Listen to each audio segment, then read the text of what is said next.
Why be somebody else when I can be me? Why be somebody else when I can be me?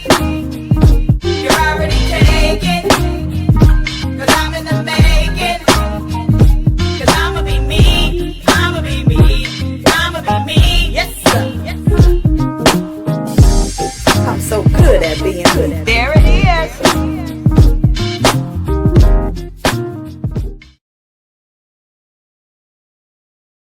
Hey, hey, hey, family, and welcome to the Hear My Heart show where we are pulling back the curtains. We are dropping all of the titles and we get real about life, faith, and every single thing in between. Let me tell you who I is. Yes, I did say it that way. Hey, I am your host, Coach Tiffany. I am your internet sister, your personal cheerleader, and sometimes, I'm a friend who's going to tell you the truth, even when it stings just a little bit. Yeah, and I'm saying a little bit, just like that, intentionally. So here's what you can expect here. Hearts are speaking hope. Hope is being restored.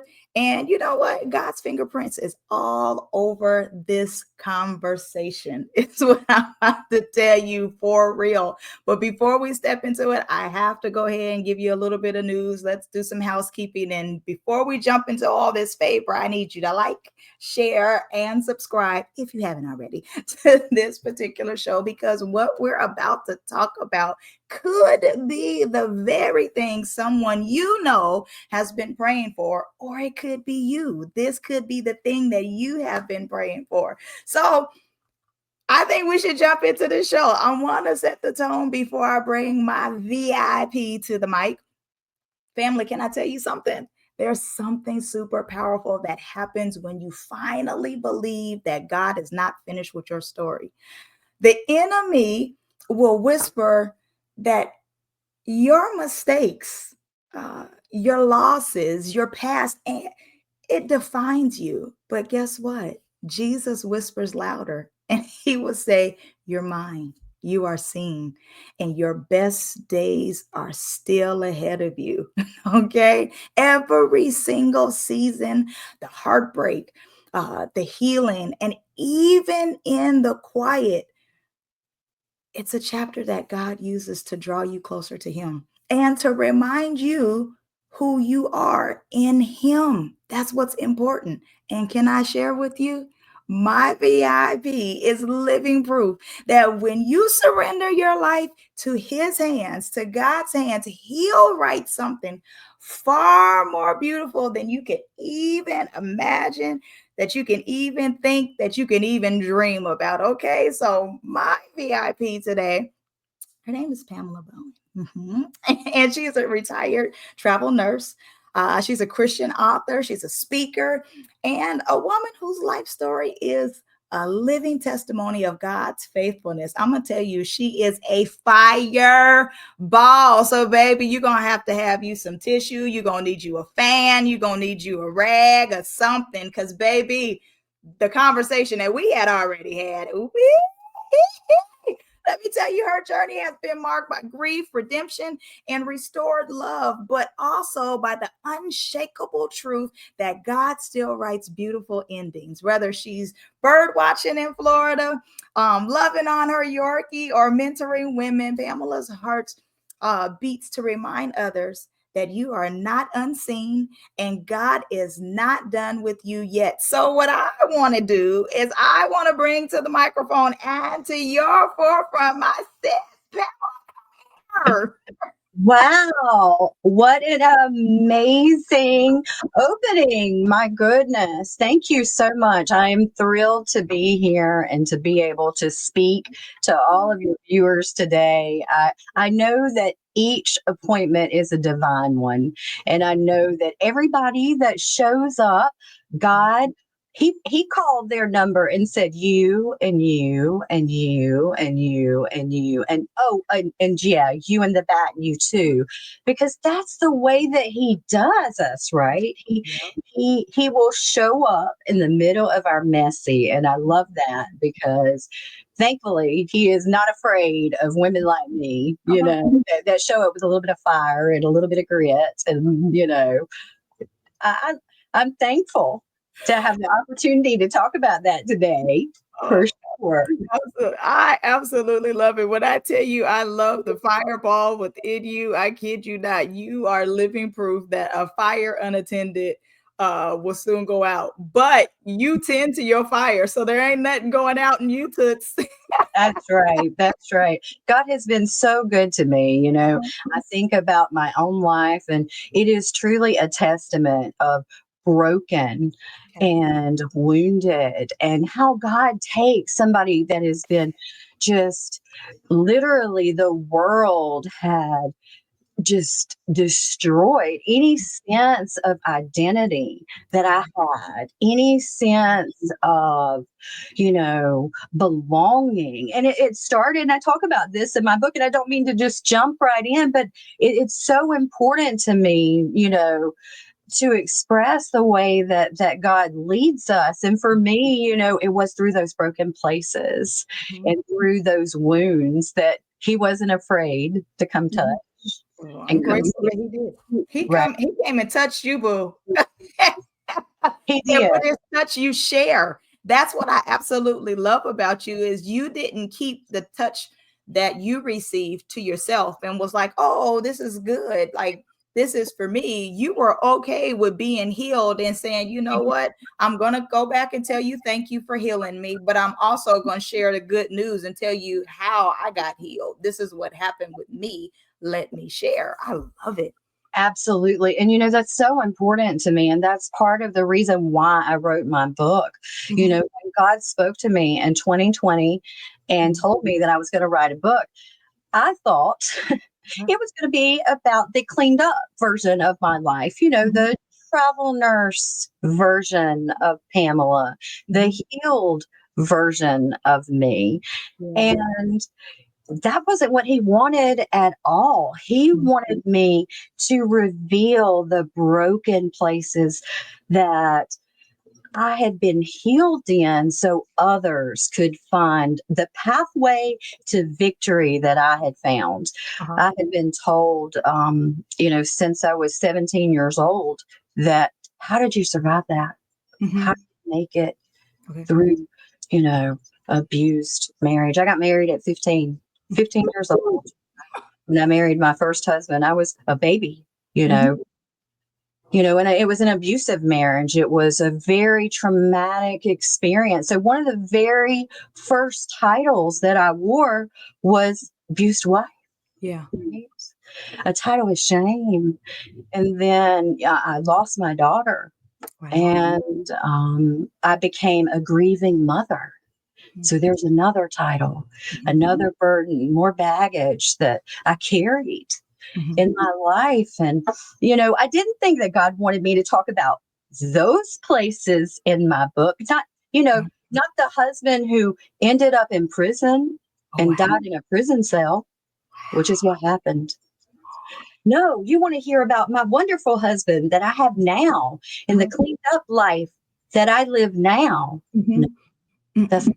that wasn't at all what he wanted. That wasn't the mandate calling that he placed on my life. It Mhm. was no, Pamela, the places that you were wounded is a pathway to freedom for Mhm. somebody else that right now they're in a dark place and they're thinking, I can't make it out. I Yeah. can't survive this. This man is going to kill me. Mhm. I buried my child. There's no way I can live another day without my child here.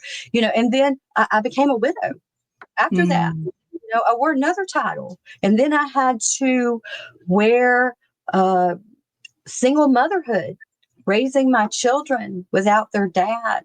Mhm. And we have all those titles that they weigh on us, Mhm. and Mhm. they they don't show us really who we are, Right. right? Mhm. And God had to remove all of those labels from me bit by bit. Mhm. And He had me go all the way back to my childhood, Mhm. Mhm. my Mhm. very first encounter with rejection,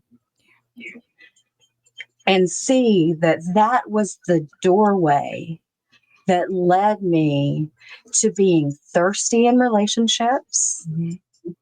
for seeking security in things that will never satisfy. Because here, I'm going to tell you all right now, I'm going to give you a spoiler. Nothing will ever satisfy you at all but Jesus. But Nothing. No man, no job, not your children, not your career, nothing. All of those things are wonderful. We love our children. We love our husbands. We love our careers. We can love all of those things that we do, but they are not who we are. And Jesus, when he gets a hold of a heart and he shows you, hey, sis, and this is what happened to me. He tapped on my shoulder and he said, listen, I know that you way past 40 and you don't really know anything about writing a book because, by the way, I told you I got married at 15. Well, I quit school at 15. I definitely didn't know how to write a book. I went back to school to become a nurse. And of course, I got my GED and I did all those things, but I didn't have all those hours of writing background to figure out. But God didn't care. He's like, listen, your qualifications, they don't matter. They don't matter. They don't matter what the world qualifies you for. It's what I tell you. That is, let me tell you something. You have no idea how much we connect with each other because I too was married at 15. I have 3 kids, but our stories differ a little bit, but we have so many similarities. So I'm starting to understand your fire a little bit more, and I understand those different labels that you were. For me, I didn't get the opportunity to understand who the 15-year-old was. Like I was 15. I had just started puberty like the year prior to. I was a little late bloomer a little bit. But I had just started that. Now here it is. I'm immediately a wife, a mom, pastor's wife. Here we go. All of these things. Never knew who Tiffany was. Never got the opportunity to see who my identity in Christ really was. I am just sitting here. I'm just going along with all the little titles that I had, and I've learned the ways of those, but never got the opportunity to really see Christ. Who am I real life? You know, who have you really called me to be? Not what I have become, because now I too had to stop school and had to go back to it. But I needed to learn what was I supposed to be doing for your sake, for real, not because I'm a mom and I got that wonderful title, not because I had to learn who I was called to be. So this is blessing me. If you don't bless nobody else, Toots, you blessing me. Well, fam, real quick before we dive deeper into this conversation, if you're feeling what you're hearing, go ahead and tap that like button and subscribe. I mean, why keep all this encouragement to yourself? These details matter. So go ahead, bless your feed. Well, I'm so glad to hear that because I do. I believe that every one of these encounters, every woman that God places in front of me, that there's a reason and a purpose for that. When I say that literally, if somebody is scrolling through the channels and they click on this conversation, I know for a fact that that person was ordained to be there because when God gave me the mandate for the book. And let me tell you, it was not an easy conversation for me to reveal my life. It really wasn't. I make it sound easy now, but it was a lot of tears and a lot of prayer and really, you know, God having to take me through my own journey of seeing how much healing he had done in my own life and how that healing had reflected outwardly and become ministry in everything that I did before I even realized that it was ministry. And I believe that even in our jobs, our careers, our cheerleading practice, it doesn't matter. You carry God with you wherever you go, and He shows up because we're His representation on the earth, right? So when you begin to understand that every encounter is a God encounter, your attitude changes and it shifts your mindset, right? So now I have to be careful in this though, because I have to, the way I approach people, God will correct me quick, because I know, you know, that woman at the well, and we talked about this a little bit, strong women, powerful women. I'm so thankful that God is not afraid of a wounded woman, because I was that. And we're guarded because where our wounds were, oh, you cheated on me. Oh, you used me. Oh, you abandoned me. Those areas, we wear them, right? Whether we realize it or not, our wounds are on full display for the world to see. It is. But we think that we have them hidden. And I thought that too. I really did. I thought, oh, cleaned up version, and you don't need to know my background. It's good. You know how my life is now. But I've come to realize through this mandate that if I keep my mouth shut about what God has brought me through, then her and her and her and she and she and she, who's sitting in the dark right now with their blanket over their head going, God, I'm not going to make it through this. There's no way. This is too much. I've survived too much. This is too much pain. He meant too much to me. She meant whatever it is. I can say to you with perfect sincerity and with clarity, no, it's not. It's not the end of your story. God is not finished with you yet. And it doesn't matter who they are. If they go, well, you don't know me. You don't know me.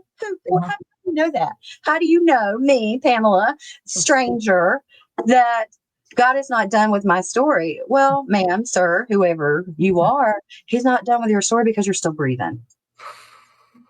If you're still breathing and you still got a pulse, there's that nurse thing again, right? You still got a pulse. You're still breathing. God still has a plan for your life. And I love being part of that. I'm loving that you're a part of it too. So your book, My Journey Beyond the Whale, that draws from the story of the Samaritan woman, right? Yes. What made you connect so deeply with her story? Well, to be honest with you, I understood her attitude. When Jesus first encountered her, her reaction to him was, let me snap my neck. Why you asking me for something? I don't know you like that. Why are you interrupting me? I'm busy. Yeah. And I knew busy, right? I understand a busy woman. I understand a woman who ain't got time for a man's nonsense that she don't know. And he's going to be just like the others who disappointed her, wounded her. And that's what she thought. She thought, hey, who's this man talking to me who don't know nothing about me? First of all, let's talk about the fact that this was very unheard of. And during that time, men did not come up and speak to women alone at a well. Didn't happen. It was not like, hey, baby, what's up? No, things like that did not exist in that time. So the encounter in itself is a miraculous event. He said, I must needs go to Samaria. Listen, I got this woman to talk to. She's opinionated and strong-willed, and she got a past, but sorry, disciples, you guys got to go because I want to talk to her alone, which I love that. I love that too. All the people that was the closest to him, the people that had followed him in his ministry, right? People that knew his teachings the most. He said, no, sorry, this conversation, I got to do it by myself. This is just me and her. One-on-one. One-on-one. And I find it so incredibly telling. This is the longest conversation in the Bible. And we don't talk about that enough. We don't talk about the fact that Jesus had this long conversation with this woman who maybe had a porcupine personality, right? Which I get. I understand that. A porcupine personality. Cool. Listen, I get that. You've been wounded, and because you've been wounded, you wear your wounds like battle scars, and you wear those scars. And what do? You protect yourself. And I say a porcupine because for me, if you got in my vicinity, I was probably going to wound you back before you wounded me. And I think a lot of women who have experienced brokenness in their life, that's their go-to.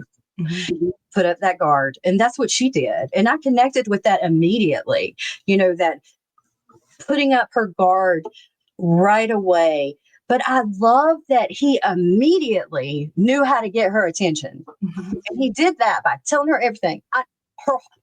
He read her whole mail. He left nothing out. Every wound that she didn't want anybody to know about, or the town probably already knew about and was yapping about in the background. So she didn't want to hear about it anymore. She had already heard enough judgment from them. So why should she want to hear from anybody else what their opinion was, right? Right. He didn't do that. That's not the way he approached her. He approached her in a way that offered her acceptance. And how can you not connect with that? Yeah. The Yeah. acceptance of God is a powerful thing. Ain't it, girl? Yes, Oh, it's absolutely. absolutely amazing. And I know you said a little while ago, you even made reference to you being in like a grieving process. So that meant you've had loss that you've experienced, but restoration, I know, has been a part of your life as well. Was there a defining moment when you knew you were like the light came on? Yeah, ooh, I got this blessed assurance that God was turning your pain into a purpose. Absolutely. When my first husband was murdered in prison, Hmm. I got a phone call. Hmm. And when I received that phone call, it was a direct confrontation to a life that was marked by grief Hmm. and had never found redemption and peace, because that's what happened. He was actually murdered on the anniversary of our daughter's birthday, Really? passed away. So I know what his mentality was, even though I hadn't seen him in probably 17 years at that point. I knew what his mentality was on that day, because grief has a face, right? And when you experience it with somebody, you know what their grief face looks like, right? So I knew when I got that phone call and they told me that he had been murdered in prison by his cellmate, that it was probably a confrontation that happened between him and his roommate, because he was drenched in grief. I know Mm. that grief has a name called anger. Mhm. I've felt it, and I've felt it rise up in me. Mhm. But through watching his story have no redemption arc, it Mhm. forced me to make sure that mine did. Mhm. And when I realized that I had a choice to make, to either stay in my grief Mhm.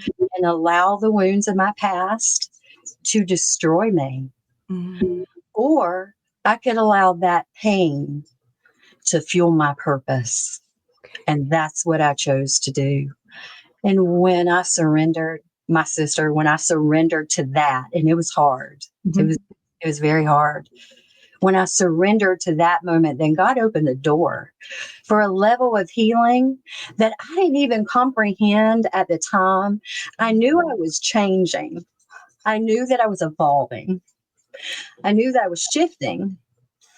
But see, God doesn't wait until we're all cleaned up to work on us and to Right. meet. He meets us in our messy. And that's what he did for me. He met me in the middle of my messy. And said, "You're mine. You're called. You are chosen. You are a vessel for my purpose. And that pain that you've carried, those wounds that you've carried, are going to help somebody who's in a dark place, who don't have a concept of how they can get out."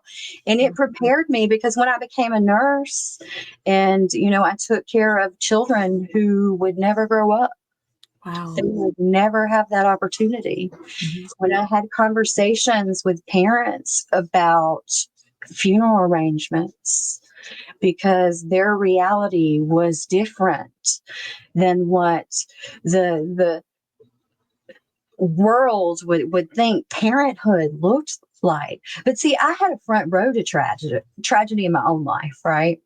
And because of that, when God gave me a front seat to somebody else's tragedy through my career, I had a different perspective on how to deal with those patients. To me, you carry your faith with you everywhere you go. And no, I don't mean that you're standing in the hospital bed, you're preaching. No, that is not what I mean. Your life, the way that you care about people, the way that you take that extra step in your job or even in the grocery store, being kind to a cashier, all of those things are ministry. They are a reflection of God to the world. And that's what we are, right? We're supposed to be Mm-hmm. reflection. Oh, absolutely. I absolutely love that.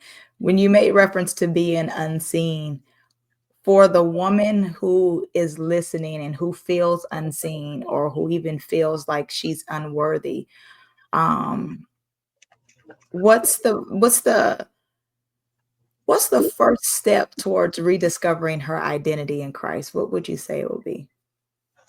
The very first step is realizing that you were chosen before you ever got here. Mm. So you were chosen before the foundations of the world.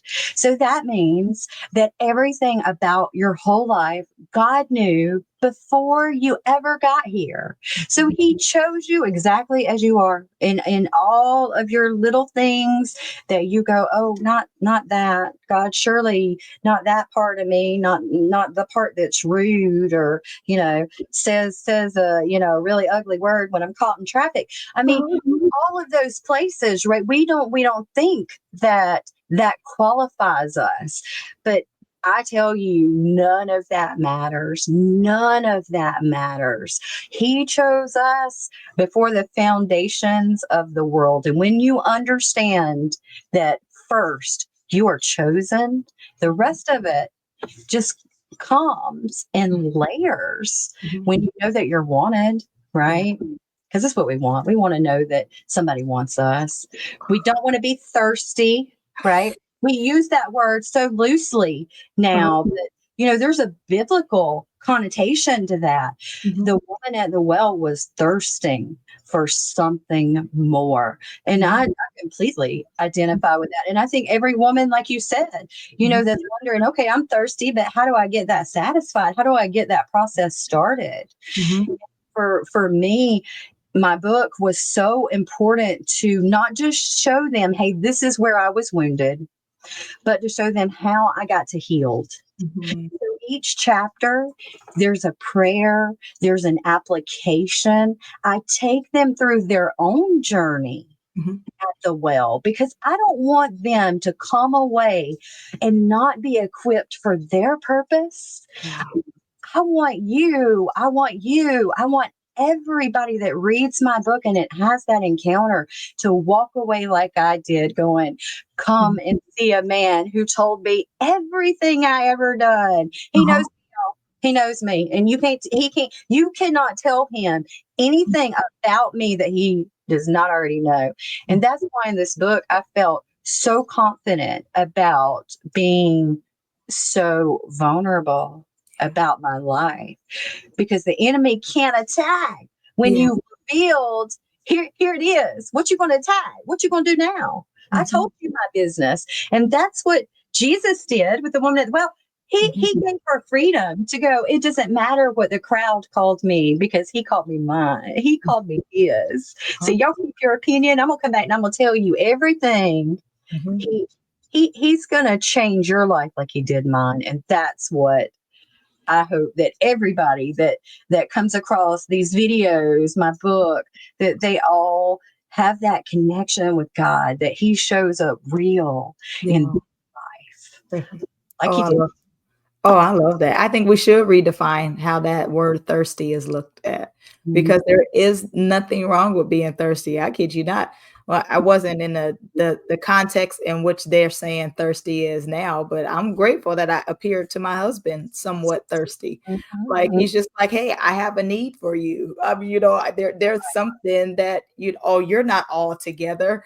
Oh, you don't have a need. So there is it's okay for you to appear thirsty. Now, when you're going overboard with it, that's something different.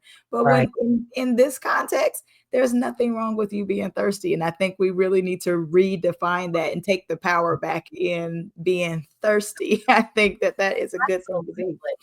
Mm. If you thirst for the right things, that's the key. The key right there is, are you thirsting for what the world has to offer, which is never going to satisfy? Never. Titles, achievements, those things, they have temporary band-aids, right?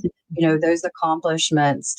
But the reality is, they never satisfy us. They never give us what we truly want. And Jesus is the only person that can satisfy that thirst in us. And when you have that thirst quench, then that's what he meant by living water, and it overflows in you. And I think you see that displayed in me, because that's what it is for me. It's not me, it's not Pamela that's overflowing. It is that living water that he has poured into my life, pouring out of me. And just like she couldn't keep her mouth shut. I love that about her too.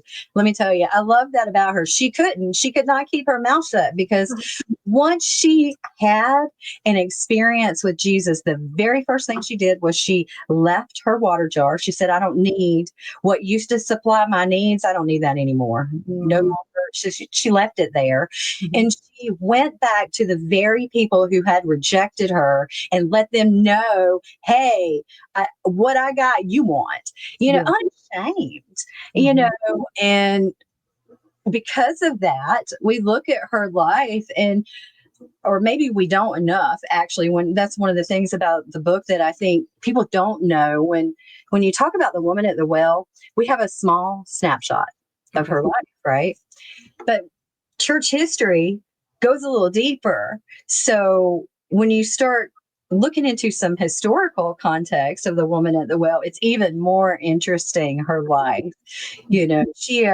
She was pretty opinionated, and I found out about her in the last chapter of my book. I talk about the history of Mhm. Tiffany, which is actually the Samaritan woman's name, according to church history. And one of the things that I found so interesting about her was that she confronted Nero, crazy Nero, Mhm.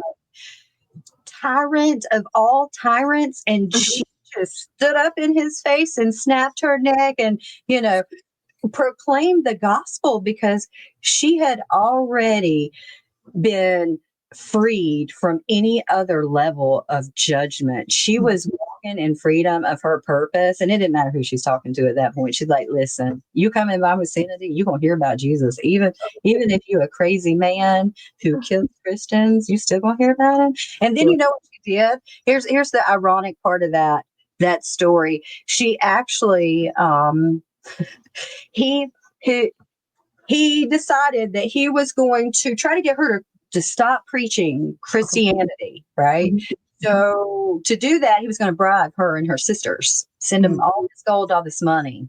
Like, we can't relate to that, Right. bribe in the modern Uh-huh. age. So they sent all this gold and all these things to impress her and her sisters, which she had converted, by the Mhm. way, to get them to stop preaching the gospel. And you know what happened? This is hilarious. She converted his daughter that he sent with the treasure. That's So funny. then the daughter felt so convicted that she gave all the treasure to the poor. That's funny. You can't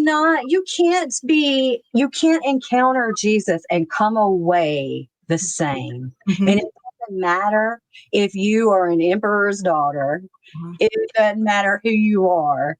When you receive that calling on your life and God speaks to you, and when he's tapping on your shoulder, hey, Miss Mouthy woman who's been divorced 5 times, and the one that's living with somebody right now. Oh, yes, you are going to be my first evangelist. Mhm. You are going to be the first person to go and proclaim the Mhm. gospel. What, Mhm. a woman? What? Yeah. Come on. Uh-huh. But see, God loves to take our traditions, and He did that to the Pharisees a lot, right? He'll Mhm. take those Mhm. traditions, turn them on their head, and go, no, Uh-huh. now or now they all my children. I Oh. decide what they do, not you. Mhm. You do not have the last say at all. Uh, where do we find your book at?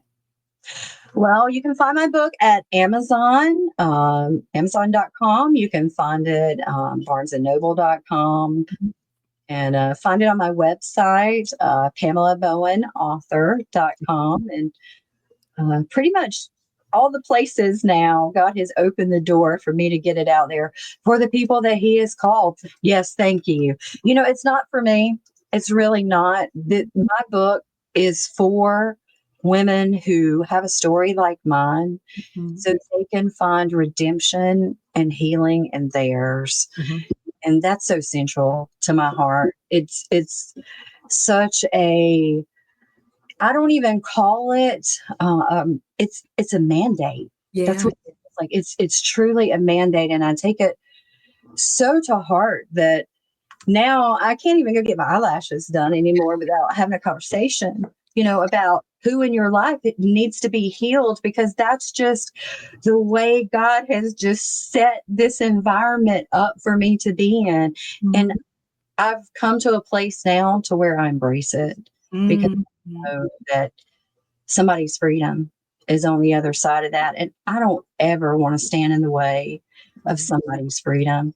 And if I'm a part of that, that's humbling, right? Because I didn't think there was a way out when I was in the floor crying, thinking, how am I going to tell my children that their dad is never going to come home? When I experienced church hurt, I didn't think that anybody in the church was going to be able to explain away the pain that I had. Or I was wounded in the church. What do you mean? But the places where we're wounded, like I said, God draws a line around, and He goes right there. Yeah, that spot, that one that you don't want anybody to know about, that wound, that when somebody bumps up against it, that porcupine feeling, because that's what it is, the porcupine feeling. We put porcupines on our body because when people bump up against the wounds of our life, we have a reaction, right? And sometimes it's not a kind one. And we don't want to be that way. I don't think anybody really wants to be unkind. I really don't. And I think women, especially who have been wounded, can wear those porcupine quills as protection. So they have to, right? They're stepping into roles that they feel ill equipped for, not designed for. And because of that, I have to be stronger. I can't be soft, because if you sense weakness in me, then you're going to take advantage. Yeah. But Jesus steps into the middle of that and says, no, I want you to be vulnerable because you can trust me. And those people that wounded you, and this goes even for people that were wounded in the church, because church people are not perfect either. I'm not perfect. You're not perfect. We love our pastors. They're wonderful people, but they're humans. And just like you or I, they have faults. And we are so critical of the pulpit. We are so critical of people that have a platform. And you know what? We should not be that way, because the reality is, just like us, they have weaknesses, and themselves on full display for the body to see those weaknesses. And yes, sometimes they might get pointed out a little bit quicker than maybe Sister so-and-so who sits on the back pew, but it's so important to recognize that our faults, our scars, don't disqualify us from our purpose. Instead, they equip us for That is absolutely powerful. Tell me this. If you could speak one sentence into the heart of someone who feels like their best days are behind them, what would you say? I would say absolutely not. Your best days are ahead of you. And I know this with perfect clarity, because the Bible says that God has good plans for your life. He does not have a single day in our life planned that is bad for us. Now that's hard for us to imagine, right? Because we go through life and we go, well, wait a minute, bad life, bad things have happened to me. How can you say that? Well, I Right. can say that because even the bad things that have happened to you in your life can be a springboard to your purpose. And we don't want to hear that, right? We don't want to hear that maybe that cancer diagnosis is a purpose driven vehicle that is going to get us closer to God than we ever have been before, and those are all places that I think as believers we struggle in, right? We want to have hope in a future. But I say to you that everybody, no matter what their future is, no matter what tomorrow may bring, we have a hope and glory beyond today. We have a hope and glory that has nothing to do with planet Earth. And when you think about that and you think about, okay, well, even if tomorrow was a total crap day and the worst day of my life, you have heaven ahead of you. So the best is still yet to come. That's beautiful. So my bad days, my good days, all that stuff isn't just behind me. Better is ahead of you. Better is always ahead of you. I can't say that anything old things has passed away. Sure, we'll remember certain things that's happened to us back then, but that's whatever happened bad and whatever happened good. That does not mean that that was where it ends. Better is ahead of you. So I really appreciate that. Family. Pamela reminded us today that no matter what the story has been so far, the author of your life still holds the pen, and his endings are always good. I have to say that his endings are So much always better good. than us. Absolutely.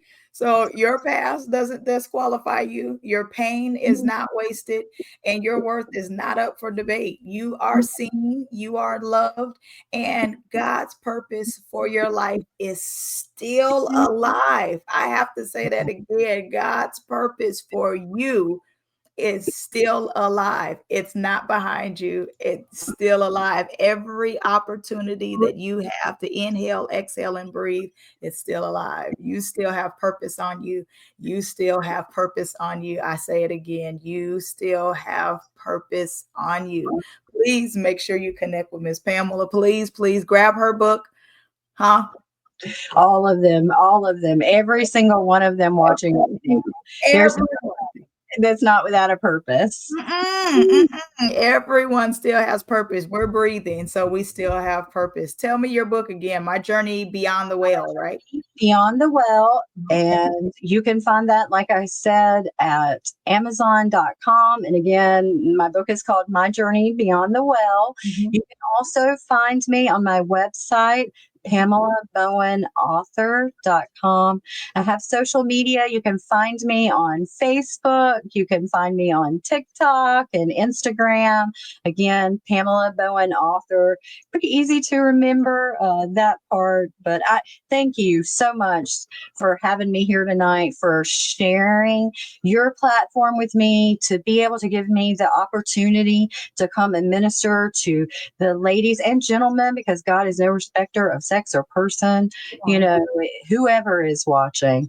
I'm grateful for each of your viewers that showed up tonight, because I know, as I told you before, these are all divine appointments, and I know that God is going to move and minister in their life. And I'm excited. I want to hear feedback from this.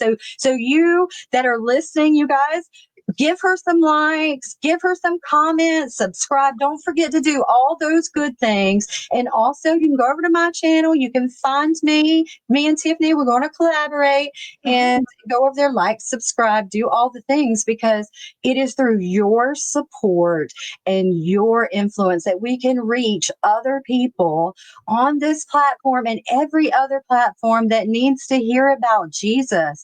And that at the end of the day, I know, sis, is why I'm here, why you're here. We all want the world to hear about Jesus, the mandate that he gave every believer. And thank you again for allowing me the opportunity to reach into this space tonight. You are absolutely amazing. Well, she done said the benediction. There ain't too much more to say. So I'll just tell you, I'm Coach Tiffany. I'm your internet sister. And I'm going to leave you with this. Your story isn't over. It's just getting good. Okay. Amen. So I love you, family. I'm going to be real churchy and say there is nothing you can do about it. So see you next time. You want to tell them bye? Bye bye. Thank you, everyone, so much. See y'all.